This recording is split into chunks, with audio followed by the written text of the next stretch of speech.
Hello दोस्तों, कैसे हैं आप लोग। तो चलिए आज हम लोग देखने वाले हैं कि पालक पनीर कैसे बनाते हैं। सो आपको पता है ना कि पालक हमारे लिए बहुत ही ज़्यादा, हमारे हेल्थ के लिए बहुत ज़्यादा ही बेनिफिशियल है बिकॉज़ ऑफ इसमें बहुत सारा आयरन होता है। एंड इसमें आयरन की वजह से हमारे आँखों की रोशनी भी बहुत अच्छी हो जाती है। तो हमें कंटिन्यू करना चाहिए पालक। तो चलिए आज हम लोग पालक पनीर बनाते हैं। तो सबसे पहले आप किसी पैन में पालक को अच्छे से बॉईल कर लो एटलीस्ट 2 और 3 मिनट्स।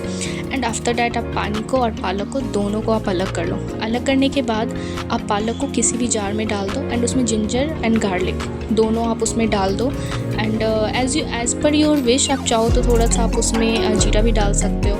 देन आप नहीं चाहते हो तो आप नहीं भी डाल सकते हो। सो कोई बात नहीं, बट वो आप पे डिपेंड करता है। देन आप उसे अच्छे से पहले मिक्स कर लो। मिक्स करने के बाद आप कोई भी पैन लो, पैन को गर्म कर लो। पैन गर्म होने के बाद आप उसमें जो भी आपने पनीर रखा हुआ होगा तो जब जस्ट आप उसे कट कर लो।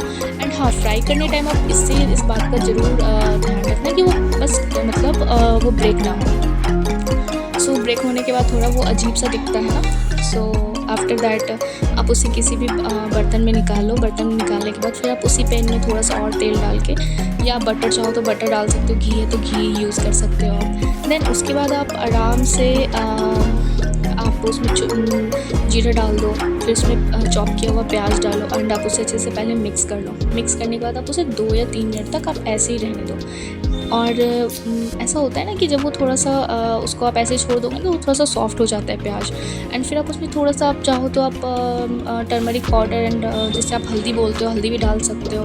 फिर उसको अच्छे से मिक्स कर लो। आप चाहो तो आप उसमें टमाटर ऐड कर सकते हो, टमाटो छोटे छोटे उसके पीसेस करके। देन जब वो फिर आप उसे थोड़ी देर के लिए छोड़ दो मिक्स करके।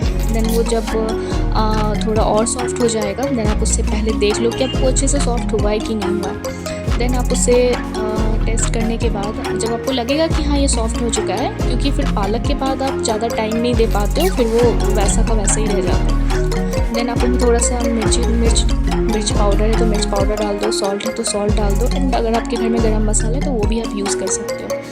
एंड मुझे नहीं लगता इसे ज़्यादा हमें स्पाइसेस की ज़रूरत है। सो बेसिकली फिर आप उसमें पालक डाल सकते हो। पालक डालने के बाद आप उसको अच्छे से मिक्स कर लो। मिक्स करने के बाद आप उसे 2 और आई थिंक 1 और 2 मिनट्स के लिए आप ऐसे उसे कवर करके छोड़ दो। एंड पनीर हम लोग सबसे लास्ट में डालेंगे जब पालक अच्छे से सेट हो जाए। एंड जब तक तेल अच्छे से सेपरेट ना हो जाए, देन तब तक हम लोग उसको 2 या 3 मिनट के लिए छोड़ देंगे। देन आप देख सकते हो कि ये कितना ज़्यादा टेस्टी दिख रहा है। एंड अभी मैं इसे अच्छे से मिला लेती हूँ। एंड जो फ्राई किया हुआ पनीर है वो मैंने इसमें डाल दिया। सो यार मुझे तो बहुत ज़ोरों की भूख लग गई है। लाइक मैं क्या करूँ, मुझे तो बस अभी के अभी खाना है ये। आप उसको अच्छे से मिला दो एंड बस 5 मिनट के लिए आप उसे छोड़ दो ऐसे ही, ताकि वो पनीर और पालक दोनों एक दूसरे से फ्रेंडशिप कर ले। And so ready to serve.